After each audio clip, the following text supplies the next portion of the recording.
everyone knows defense wins championships. Everyone knows, yeah. I actually just said that so we get the requisite number of downvotes before we get started.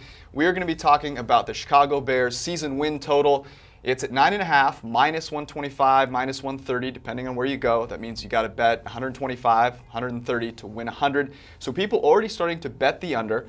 I drew the short straw, so I am arguing for why the under is the right pick. There are a couple of main reasons, and it starts with the quarterback, the most predictive position on the football field.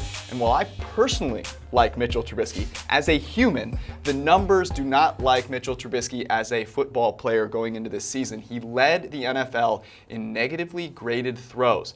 Now, there has never been a quarterback to lead the NFL or actually be top 5 in negatively graded throw rate one year and then captain a top 10 offense in EPA per play the following season. It's a very stable metric. On top of the quarterback position, the defense is a tough thing to sustain as well. And the Bears were by far the #1 defense in the NFL last year, especially against the pass. We just have to look back a couple of seasons to the Jags, who went from first to just down to 5th or 6th, and that cost them quite a bit. So there are a lot of things pointing in the wrong direction for the Bears. They had a great season last year.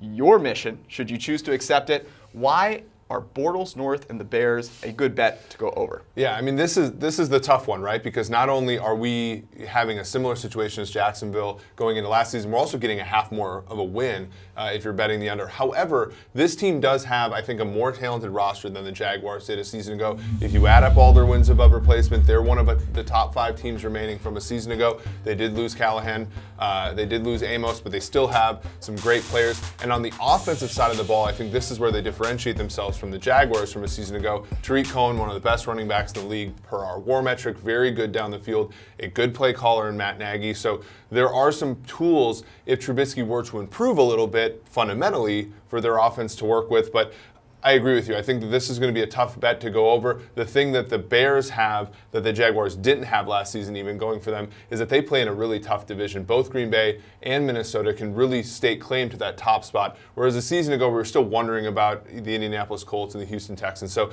this is going to be a tough road for the Bears, and I think they do have a good team. I think 9-7 represent sort of a way on the path of being a good team moving forward, but 10 or more is just too much for me. The heat that's being pumped into this room right now is surely the fury of Bear fans coming my way. You, on the other hand, in their good graces. We have an article up on ProFootballFocus.com where we discuss this pick in more detail and another win total. So go check that out and hit us up on Twitter. Actually, just hit up Eric on Twitter for all questions and comments here. We'll be back with you soon.